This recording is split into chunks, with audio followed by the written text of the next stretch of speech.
Concernant votre programme politique, la jeunesse et l'école, quelle est votre politique au sujet des jeunes qui quittent définitivement le milieu scolaire trop tôt? Ouais, c'est une question extrêmement complexe. Je répondrai par une approche globale. 40% des Deuillois ont moins de 30 ans. Ça ne se voit pas, le département du Val d'Oise est un des départements les plus jeunes, et Deuil-la-Barre est une ville très jeune. Ça ne se voit pas. J'ai décidé de le montrer pendant ma campagne. Mon directeur de campagne a 26 ans. Le 35e de ma liste, le dernier, qui est une place symbolique, est le plus jeune d'entre nous. Il a 25 ans. D'habitude, on le donne à un vieux monsieur qui transmet le témoin, qui soutient la liste. Nous, comme vieux monsieur, on a Pierre Jox qui nous soutient, ancien ministre de l'Intérieur et de la Défense. Là, c'est le plus jeune d'entre nous. Donc c'est une réelle priorité pour nous. Ça veut dire que c'est une approche globale. Aujourd'hui, on manque de places en crèche. Donc nous, on veut développer l'accueil de places en crèche. Mais les crèches publiques coûtent très très cher. Donc on a travaillé sur des modes de financement alternatifs, publics, privés, des micro-crèches. Et il faudra absolument augmenter significativement le nombre de places d'accueil dans chacun de nos quartiers. Parce que voilà, ça commence déjà comme ça, que les mamans puissent continuer à travailler, soient tranquilles pour faire garder leurs enfants, notamment dans les familles monoparentales. Parce que je n'ai pas oublié votre question du décrochage scolaire. Il y a un grand coup à donner sur les écoles, la rénovation des écoles et la réforme des rythmes scolaires. Il faut faire rentrer les associations de deuil et les autres dans le cadre de cette réforme des rythmes scolaires, pour promouvoir la diversité, pour faire de l'école justement l'école de la réussite éducative, pour travailler encore plus en amont sur le décrochage scolaire. Parce que très clairement, une fois que le jeune a décroché, c'est déjà extrêmement compliqué. Donc dans ce cas-là, on va créer un point info jeunesse qui est vraiment destiné à l'orientation. Je tiens quand même à dire qu'il existe déjà des choses à Deuil-la-Barre, une maison de la réussite éducative, etc. Donc on va vraiment travailler avec des acteurs de l'insertion professionnelle pour voir s'il est possible de rattraper donc ces jeunes qui ont décroché. Mais vraiment avec une approche globale, parce que sinon ça n'a pas grand sens. Et je pense aussi quand même qu'il y a un regard qui doit changer sur les jeunes, à Deuil-la-Barre et ailleurs. C'est pour ça que je vous ai dit que j'avais donné des places importantes dans ma campagne. Parce que c'est vraiment important que pour qu'ils aient confiance, que nous-mêmes, les adultes, on ait confiance en eux. Je veux dire, ça n'empêche pas d'estimer que le jeune n'a pas fait sa part, etc. On lui dit, mais on est obligé à un moment de lui faire confiance. Concernant la sécurité, la délinquance, le trafic de drogue, comment comptez-vous y remédier sur la ville de Deuil-la-Barre ? Je ne peux pas m'empêcher de faire une petite introduction en disant que je suis docteur en sciences politiques sur les mafias et que le grand danger aujourd'hui qui mine notre démocratie, ce sont les grands gangsters professionnels, l'évasion fiscale, les grandes entreprises qui ne payent pas d'impôts. C'est important de dire qu'il ne faut pas renverser le danger, y compris dans la tête des gens. Maintenant, une fois qu'on a dit ça, on peut reconnaître que la microcriminalité, la petite délinquance, peut aussi miner le lien social, le bien vivre ensemble, puisque justement ça attise ça attise la défiance entre la personne qui s'est fait cambrioler, par exemple, et les quartiers populaires, sans même qu'on ait de preuves que ce soit des gens des quartiers populaires qui aient commis des cambriolages. Je crois qu'il y a une grande responsabilité de la mairie ici, pour une raison simple, c'est que la police nationale, on ne la voit plus. Sur la dernière mandature nationale, c'est 8000 postes de fonctionnaires de police et de gendarmes qui ont été supprimés, avec énormément d'agents, de policiers qui font des tâches administratives dans les commissariats, ici dans un commissariat totalement insalubre, un des pires commissariats de France, donc des conditions de travail horribles. Du coup, il n'y a plus d'agents sur la voie publique, des policiers nationaux, on ne les voit que pour faire des arrestations, des voitures qui vont vite, la BAC, etc. Donc évidemment, c'est devenu la police municipale qui est devenue un peu la police de proximité, sauf qu'elle n'a pas été formée pour ça, que c'est pas évident pour elle. Donc là, il y a vraiment une police de proximité à rétablir à Deuil-la-Barre, avec un policier référent par quartier. Je l'avais déjà défendu en 2008, c'est censé avoir été mis en place, mais là ça n'a pas été mis en place parce qu'il faut absolument former, etc. Il faut qu'il y ait un élu de la sécurité qui soit vraiment investi. Moi c'est ma spécialité, donc l'élu sécurité doit aller avec le policier municipal référent en porte-à-porte, voir les gens, leur expliquer ce qu'on va faire. Il faut mettre en place une cellule de veille contre les cambriolages, parce que c'est une des choses qui vraiment pourrit la vie, les gens se sentent vraiment comme un viol, et ça, il faut vraiment faire quelque chose. Et il faut aussi avoir une cellule d'écoute pour les victimes. Parce que bon, se faire voler son portable à l'arraché, eh ben, excusez-moi, mais pendant une fraction de seconde, on a cru qu'on allait mourir. C'est con, mais c'est comme ça, c'est en nous. Donc il faut vraiment travailler pour que la victime, par contre, sorte de son sentiment, et contrairement à ce qu'on croit, quand c'est pris en charge, ça se soigne assez vite, en réalité. Il y a une police municipale à remettre sur le terrain, à vélo, à pied. Il y a des locaux municipaux qui ne sont absolument pas adaptés. C'est un ancien appartement, donc là, il y a vraiment de nouveaux locaux pour la police nationale et pour la police municipale à mettre en place. La police municipale peut aussi lutter contre les infractions routières. Moi, j'entends des habitants qui ne se sentent pas en sécurité, parce qu'il y a des voitures qui roulent à 120 à l'heure dans la rue haute là, que vous avez prise. Donc là, il y a une manière quand même de montrer qu'on peut avoir une infraction à retrait de permis quand on roule à 120 à l'heure en ville. Donc ça, c'est important. Il y a le contrat local de sécurité et de prévention de la délinquance, qui ici existe, mais qui est, à mon sens, un peu une coquille vide, qui n'est pas actif.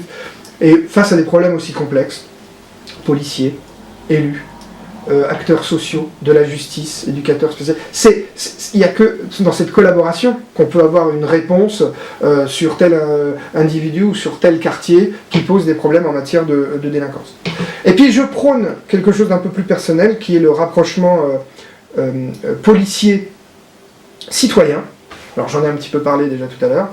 Mais je veux dire, la police ne peut pas être là que pour mettre des amendes quand vous avez oublié, la police municipale ne peut pas être là pour mettre des amendes uniquement quand vous avez oublié de changer votre voiture le 15 ou le 30 du mois. Hein. Aujourd'hui, moi j'estime que si le citoyen a envie de donner son numéro de portable, il donne son numéro de portable, et la veille, il est prévenu. Attention, vous devez changer votre voiture de côté parce que vous habitez tel quartier, etc. Et puis vous pouvez même avoir un SMS à 7 heures, comme quoi la voiture n'est pas encore changée, vous avez 1 heure pour la bouger. Vous voyez, il y a des choses à inventer pour rapprocher le policier de citoyen. Là, je crois qu'on a quand même des axes assez importants pour lutter contre la délinquance. Quels sont les moyens à apporter pour réduire le chômage des jeunes ou des moins jeunes d'ailleurs au sein de votre ville ?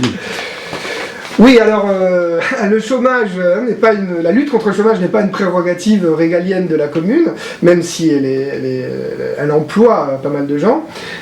Donc là, on a des choses symboliques à faire. C'est pas la panacée les contrats d'avenir, hein.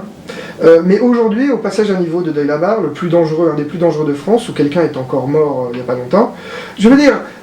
C'est pas normal que la mairie ne profite pas de contrats d'avenir payés 75% par l'État et qu'il n'y ait pas des jeunes qui fassent de la prévention tous les jours, tous les matins, de 7h à 10h, pour empêcher que les gens traversent ce passage à niveau alors que la barrière est fermée, alors que c'est de l'autre côté, il y a un lycée. Et qu'il y a énormément de lycéens qui traversent en courant. Donc vous voyez, il y a aussi des choses à montrer que la mairie est capable d'employer des jeunes, même si encore une fois ce n'est pas la panacée, pour améliorer la vie au niveau de la commune. Et évidemment, il y a un gros travail à faire avec les structures d'insertion pour pouvoir faire des chantiers sur Deuil-la-Barre, hein, à des échelles un peu plus grandes que l'entretien d'un parc, etc. On a énormément de choses à faire ici, comme l'entretien de la côte et d'autres choses. Et là, je dois dire que je me suis entouré de personnes, dans le cadre de mon équipe municipale, dont c'est le métier. Hein, d'être capable d'aller vraiment chercher là, des personnes qui sont loin de l'emploi et de les faire travailler sur le territoire. Après, on a une zone d'activité, elle n'est pas très accessible, c'est plutôt une zone artisanale. Très clairement, il faudra privilégier des activités pourvoyeuses d'emploi, l'économie sociale et solidaire. On a aussi, à mon avis, des choses à développer au niveau des gares, où il faut développer des structures tertiaires, des gens qui prennent le train et qui habitent près de la gare. Ce n'est pas chose aisée, hein, mais ce sont des grands axes. J'en avais un autre, mais j'ai dû oublier. C'est pas grave. Voilà. Avez-vous connaissance de l'état des comptes de la ville ? On a un budget qui est publié, mais alors là, très clairement, si nous arrivons aux responsabilités, notre première démarche, c'est de faire un audit. De savoir quelles sont les vraies réalités de l'état des finances de la ville. Il n'y a que à partir de cet audit qu'on pourra repartir sur une stratégie financière, ambitieuse et efficace. Bon, ce qu'on sait quand même, d'abord, c'est que Deuil-la-Barre est mal loti avec des dotations de l'État qui ne sont pas en correspondance avec la ville qu'elle est. Hein. C'est comme si on lui donnait des dotations pour une commune rurale alors que c'est une ville. Donc là, il y a, à mon avis, une vraie responsabilité des gouvernements successifs et il faudrait que ça change. On a un problème d'emprunt toxique. Donc là, on a quand même un véritable problème. C'est-à-dire que la mairie a emprunté 4 millions d'euros en 2007. Le taux était fixe, il est passé variable. Très clairement, aujourd'hui, c'est plutôt des taux à 12 ou 14%. C'est totalement inacceptable. Aujourd'hui, si on rachetait notre prêt, on paierait 12 millions. 5 millions, 4 millions, 12 millions. Vous voyez, c'est quand même inacceptable. Donc là, il faut vraiment que, du point de vue des tribunaux, on obtienne la baisse du taux, qui redevienne un taux auquel on aurait dû emprunter, c'est-à-dire 5%. On doit se mettre avec d'autres communes pour faire pression sur Dexia pour réduire la part d'emprunt toxique, parce que sinon, ça va totalement nous étrangler dès que le franc suisse va bouger. Donc là, c'est vraiment quelque chose d'important. Il faut que les gens comprennent que on nous a vendu un prêt qui n'était pas un prêt, qui était un instrument financier. Or, dans un instrument financier, on peut gagner. Si vous jouez en bourse, vous pouvez perdre toutes vos économies, mais vous pouvez aussi gagner. Là, on ne peut pas gagner. Deuil-la-Barre ne peut pas gagner. Elle ne peut que payer des intérêts élevés, et elle, de son côté, ne peut pas gagner. Donc là, il faut vraiment avoir une politique importante et ambitieuse contre ces emprunts toxiques. Après, il n'y a pas que les emprunts toxiques sur un budget de 34 millions. Hein. Très clairement, il y a une chasse aux économies à faire, importante, rediriger ces fonds vers les écoles. Il y a l'optimisation des investissements. Parce que ce qui nous coûte cher aujourd'hui, c'est que si on délaisse des biens, des équipements de la mairie, ça nous coûte plus cher à rénover en totalité. Donc il faut absolument rénover régulièrement, notamment les écoles, pour que ça coûte moins cher au moment où. Vous avez aussi, un grand pan qui est d'aller chercher des financements extérieurs. Très clairement, les dotations de l'État ne vont pas aller en augmentant, donc il va falloir vraiment aller chercher l'argent vers l'Europe, vers d'autres structures qui sont capables d'aider les communes.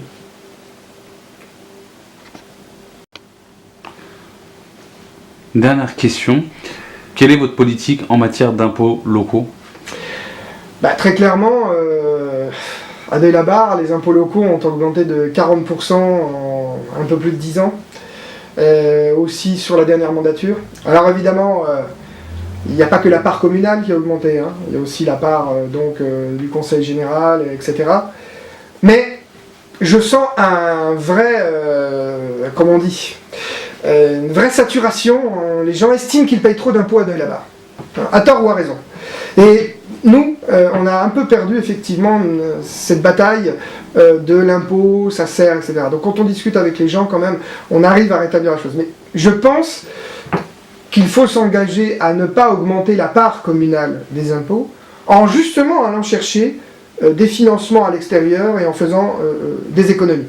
Mais une fois encore, quand on a dit ça, il ne faut pas montrer aux citoyens que l'impôt, c'est quelque chose qui n'est pas bien. Au contraire, c'est celui qui permet les écoles, qui permet de rénover la voirie, qui permet d'avoir du tissu associatif. Donc il faut plutôt restaurer la confiance avec le Deuillois en lui expliquant que ces impôts vont servir à quelque chose d'utile.